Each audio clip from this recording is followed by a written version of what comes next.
Comment l'Iran continue-t-il de lancer des missiles après 10 jours de guerre?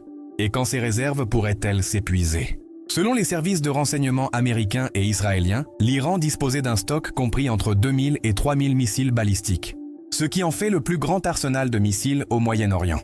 Parallèlement, les frappes américaines et israéliennes ont ciblé les infrastructures militaires iraniennes, détruisant des usines de fabrication, des bases de lancement et des lanceurs mobiles.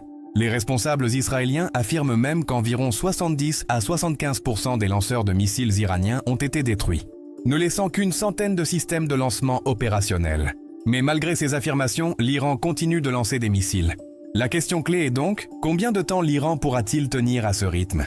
Depuis le début du conflit, l'Iran aurait lancé plus de 500 missiles et environ 2000 drones contre des cibles américaines et israéliennes dans toute la région. Si l'Iran disposait initialement de 2500 missiles et s'il en tirait 100 par jour, son arsenal pourrait théoriquement durer environ 25 jours. Mais si la cadence de tir passe à 200 missiles par jour, les stocks pourraient être épuisés en seulement 10 à 12 jours. Cependant, l'histoire ne s'arrête pas là.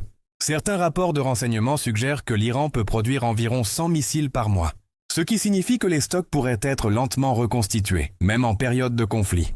Ainsi, malgré les frappes massives des États-Unis et d'Israël sur les lanceurs et les usines, l'Iran pourrait encore être capable de maintenir ses attaques de missiles et de drones pendant des jours, voire des semaines,